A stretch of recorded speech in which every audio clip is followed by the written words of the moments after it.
Podcast Edukasi Tabanan. Udah. Halo Sobat Pajak, selamat datang di Pesta Podcast Edukasi Tabanan. Perkenalkan, saya Ayu dan kali ini saya ditemani seorang narasumber yang sangat keren banget, Kak Bintang. Halo Sobat Pajak, perkenalkan saya Bintang, penyuluh di KPP Pratama Tabanan. Nah Kak Bintang, hari ini kita akan membahas terkait informasi pajak terkini nih Kak ya.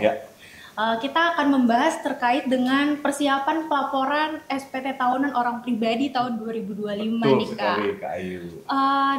Untuk pelaporannya sendiri nih Kak, apakah masih sama dengan tahun 2024 atau gimana Kak? Nah, jadi para teman-teman pajak untuk tahun berikutnya untuk pelaporan 2025 berbeda nih dengan pelaporan sebelumnya. Kalau sebelumnya itu melalui DJP online, untuk tahun depan kita melapornya melalui aplikasi Cortex Kak Ayu ya.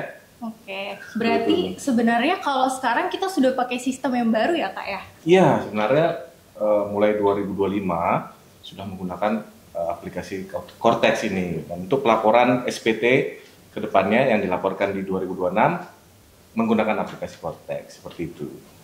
Nah, untuk pelaporan tahun 2025 itu kan dilakukannya di tahun 2026 nih Kak. Betul. Nah, memangnya untuk websitenya sekarang sudah bisa Kak untuk Sudah bisa dilakukan pelaporannya? Sudah bisa Kak Ayu. Jadi mulai kita edukasi nih para teman-teman pajak untuk persiapan menghadapi pelaporan nih di awal tahun melalui baik itu aktivasi atau pembuatan password baru seperti itu Kak Ayu. Kira-kira apa nih Kak yang perlu disiapkan untuk semetoan pajak? Pertama, semetoan pajak yang harus disiapkan itu aktivasi yang paling penting Kak Ayu. Ya, bisa dilakukan online melalui masuk ke website Cortex djp.pajak.go.id. Di halaman awal Cortex ada menu aktivasi akun. Nah, disitulah para semetoan pajak atau para wajib pajak melakukan aktivasi akunnya seperti itu. Oke Kak, apa memang harus datang nih Kak kalau untuk semetoan pajak sendiri? Atau bisa kita secara mandiri gitu Kak? Ya, karena sudah serba online ya Kak Ayu ya. Jadi para semetoan pajak atau para wajib pajak tidak perlu datang untuk aktivasi, bisa melalui gadgetnya masing-masing, melalui PC masing-masing. Tapi kalau memang perlu bantuan lebih lanjut atau agar siapa tahu khawatir nih semetoan pajak akan terjadi kesalahan, bisa datang ke KPP Pratama Tabanan. Oke, jadi bisa dilakukan sendiri ya di betul. rumah atau di mana aja ya Kak Betul, ya? Kak Ayu. Oke, jadi dia yang kalau memang wajib pajak atau semetoan pajak datang, yang perlu disiapkan itu NIK Kak Ayu. Sekarang kan mungkin para semetoan pajak sudah banyak tahu ya, NPWP untuk orang pribadi itu sudah dipadankan dengan NIK. Jadi yang hal pertama yang harus disiapkan oleh semetoan pajak adalah NIK-nya, seperti itu Kak Ayu. Oke, nah kalau misalnya langkah awal nih Kak, kira-kira apa nih? Ya, kan awalnya nih setelah semetoan pajak memasukkan NIK, cari tahu nanti di menunya akan muncul pada saat pendaftaran apakah isiannya benar, isian emailnya atau nomor teleponnya, nomor HP-nya yang bisa dihubungi ya gitu. Semetoan pajak pastikan email yang pada saat mendaftar dan nomor HP yang pada saat mendaftar itu valid atau benar, seperti itu Kak Ayu. Nah, kalau untuk email dan nomor telepon yang sesuai di terdaftar pada saat kita mau login atau sebelum itu ada langkahnya nih Kak? Ya, langkahnya apabila sebelumnya ya para semetoan pajak sudah terdaftar di database pajak, agar bisa valid kalau sudah benar akan ada tombol centang dia Kak Ayu. Misalnya masukkan emailnya di situ, kalau tombol centang berarti email yang pada saat didaftarkan yang digunakan sekarang sudah benar. Begitu pula dengan nomor HP-nya Kak Ayu, seperti itu. Berarti untuk email dan nomor handphonenya harus sesuai pada saat pendaftaran ya Kak ya? Iya, betul. Jadi memang kalau wajib pajak akan, atau biasanya kan lupa nih emailnya Kak Ayu, akan mengganti email atau mengganti nomor HP, bisa datang ke kantor pajak Tabanan untuk melakukan perubahan data email maupun nomor HP, seperti itu. Oke, berarti itu tadi yang disebutnya aktivasi akun Cortex-nya atau ya Kak ya? Oke, Kalau misalnya Kak muncul tanda silang, tadi kan kita mau ngisi email dan nomor telepon. Kalau muncul tanda silang gimana nih Kak? Nah, itu tadi saya sudah jelaskan. Kalau muncul tanda silang berarti nomor HP ataupun email tersebut tidak valid pada saat yang didaftarkan. Jadi wajib pajak bisa datang ke kantor pajak untuk melakukan perubahan data. Nanti di kantor akan diubah, dibantu oleh petugas dan diaktifasi email dan nomor HP yang baru dan dapat digunakan untuk aktivasi Cortex. Nah, kalau untuk perubahan data sendiri Kak, misalnya ada wajib pajak yang alamat terdaftarnya beda dengan alamat tinggal saat ini nih Kak. Nah, harus di KPP terdaftar atau gimana? Bisa Kak, di mana saja sekarang. Dengan aplikasi Cortex ini, wajib pajak bisa mengaktifasi atau mengaktifkan akun Cortexnya di mana saja, di KPP terdekat seperti itu. Jadi nggak perlu khawatir ya Kak? Iya, nggak perlu khawatir. Bisa lebih mudah ya? Jauh lebih mudah dibandingkan yang dulu. Jadi ada perkembangan yang lebih kini gitu ya. Nah Kak, yang perlu dibawa untuk perubahan data untuk orang pribadi apa sih Kak? Kalau orang pribadi seperti yang tadi sudah dijelaskan, kalau NIK itu sekarang sudah dipadankan dengan NPWP. Jadi yang harus dibawa adalah KTP Kak Ayu. Yang paling penting itu KTP dan kartu keluarga. Jadi untuk memvalidasikan nomor NIK, dicocokkan dengan nomor kartu keluarganya. Ya. Jadi kita bisa update datanya sesuai dengan data terkini. Kira-kira Kak, apakah memang bisa sendiri atau harus diwakilkan? Nah, kalau untuk orang pribadi nih, nggak boleh diwakilkan Kak Ayu. Karena nanti dia ada proses validasi melalui wajah nih. Terus datanya diupdate dan email ataupun nomor HP nanti dikirimkan link aktivasi. Jadi kan email itu bersifat pribadi nih Kak Ayu, jadi tidak bisa diwakilkan seperti itu. Jadi memang nggak bisa diwakilkan. Iya, untuk di awal aja nih Kak Ayu, untuk di awal pertama kali aktivasi wajib pajak disarankan untuk datang dan tidak diwakilkan seperti itu. Jadi kita harus pastiin dulu tadi email, kemudian nomor handphonenya sesuai ya Kak. Betul, kalaupun tidak sesuai nanti bisa berubah atau diubah perubahan data di KPP dan tidak bisa diwakilkan sekali lagi. Oke, nah Kak, kalau misalnya tadi kan kondisinya nomor telepon dan emailnya silang nih Kak, berarti tidak bisa dilanjutkan.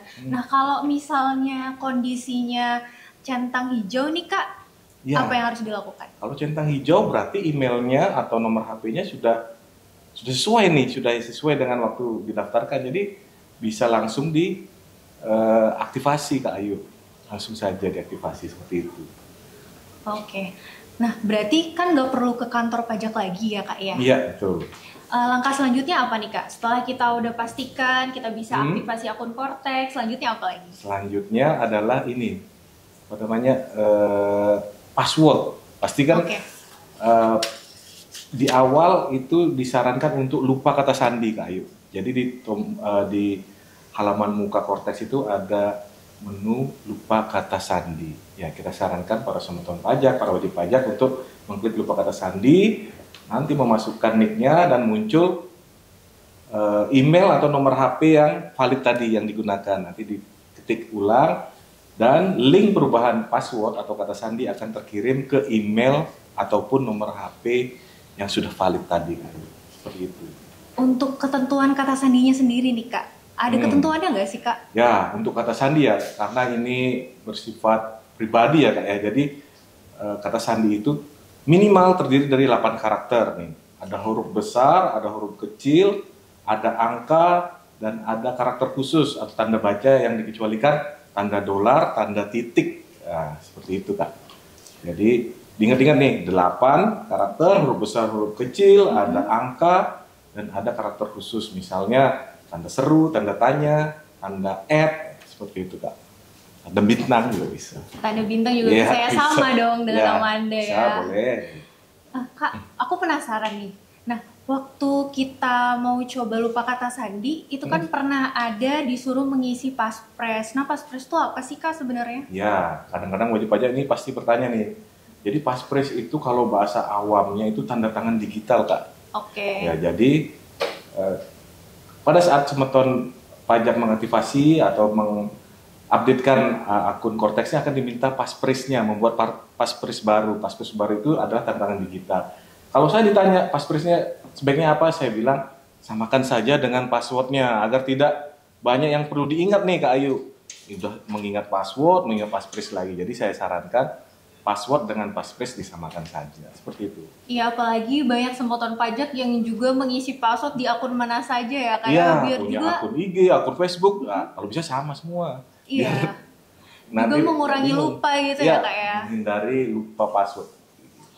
Nah, tadi kita udah menyiapkan akun Kak. Setelah itu apa sih yang harus disiapin? Nah, kalau sudah siap akun, ya tinggal login, Kak. Sudah update passwordnya baru, tinggal login. Dan bisa dicek nih di profil wajib pajak nih, di profil saya di identifikasi eksternal, digital sertifikat atau sertifikat digitalnya Kak, apakah sudah ada atau belum? Kalau belum ada Kak, gimana nih cara menambahkannya? Ya, tinggal dibuat di profil saya dan penambahan kode otorisasi seperti itu Kak. Kalau misalnya udah kita tambahin, apa langsung aktif Kak sebenarnya? Langsung aktif Kak, langsung bisa digunakan untuk melapor SPT, untuk membuat billing dan lain sebagainya. Oke. Nah Kak, kalau misalnya ternyata kita sudah punya akun, terus untuk sertifikat atau kode otorisasinya udah aktif atau valid, apa sih yang harus kita siapkan Kak? Untuk pelaporan SPT nih? Iya, betul. Ya, untuk pelaporan SPT, untuk wajib pajak karyawan yang harus disiapkan adalah bukti pemotongan Kak dari pemberi kerja berupa formulir A1 untuk karyawan swasta atau A2 untuk pegawai negeri seperti itu Kak. Oke, tapi sekarang kita belum dapat nih ya Kak ya? Kita belum. Nanti biasanya di akhir tahun atau di awal tahun sekali Kak. Gitu. Baru kita dapetin tuh Benar, ya bukti pemotongannya. Jadi acara kita pada sore hari ini kita tekankan untuk aktivasi dulu, aktivasi perubahan password dan bisa login dulu deh gitu Kak. Jadi para semeton pajak jangan lupa untuk aktivasi nih. Jadi memang pelaporan SPT-nya masih tahun depan ya. Cuman aktivasi dan pengaktifan kode otorisasi itu yang kita tekankan untuk tahun ini Kak. Oke, untuk pembahasan hari ini sangat seru sekali ya Kak ya. Sangat seru. Jadi ini sebenarnya untuk memudahkan wajib pajak atau semeton pajak sendiri untuk mempersiapkan SPT tahunannya nanti nih. Iya. Oleh sebab itu kita pesta kali ini terkait persiapan ya Kak. Persiapan karena ini hal yang baru ya bagi kita juga, bagi semeton pajak juga. Kortex ini hal yang baru. Jadi mungkin pandangan para semeton pajak sulit nih hal baru, padahal enggak juga, karena yang paling penting kita coba aja dulu ini, gitu, seperti itu. Nah gimana nih Kak, kalau misalnya ada semeton pajak yang terkendala, apa bisa coba datang langsung dan kemana Kak? Kalau ke KPP itu yang dituju siapa? Ya, Banyak yang nanya nih. Banyak banget ya, kalau wajib pajak atau semeton pajak mengalami kesulitan atau masalah dalam hal aktivasi, otorisasi itu, bisa ke KPP Pratama Tabanan ya. Mungkin sudah pada tahu nih para semeton pajak alamatnya di Jalan Gatot Subroto. Bisa langsung ke loket helpdesk, loket B. Nanti ketemu kita nih Kak Ayu. Okay. Ya. Nanti di situ kita bantu dari otorisasi, aktivasi, kalaupun mau simulasi pelaporan juga bisa kita bantu di situ Kak. Kalau nggak bisa datang nih Kak, ada nggak sih alternatif lain yang bisa dilakukan wajib pajak? Kita punya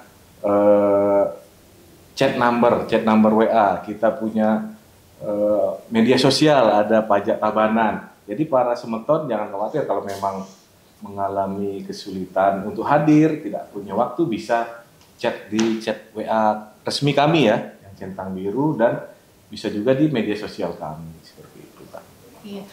Sekaligus untuk terkait dengan SPT tahunan, kita punya link tersendiri juga ya Kak ya? Iya, kita punya link, di situ mulai dari awal tuh Kak, kita masukkan linknya mulai dari aktivasi sampai pelaporan selesai.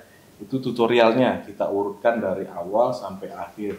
Tidak hanya SPT untuk karyawan, bisa juga untuk orang pribadi UMKM, ataupun badan kita sudah siapkan di situ Kak. Jadi nanti mungkin kita share linknya ya di IG kami ya, di IG kita share linknya. Mungkin para semeton pajak bisa langsung mencoba nih, seperti apa sih tutorial pengisian SPT ataupun aktivasi seperti ya. Apa kita bisa dicoba di situ.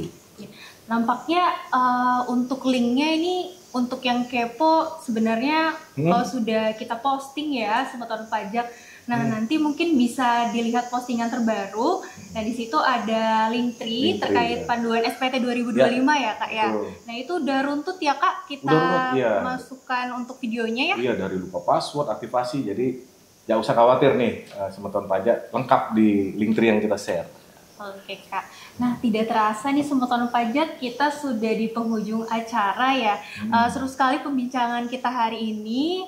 Dan semoga apa yang bisa disampaikan oleh Mas Lintang juga berguna untuk Semeton Pajak untuk persiapan SPT di tahun 2025 ya.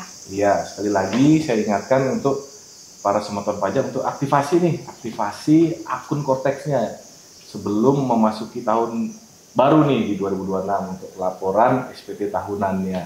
Itu aja sih pesan dari saya. Oke. Sampai jumpa di Pesta Podcast Edukasi Tabanan selanjutnya. Selamat sore, Semeton Pajak. Oke.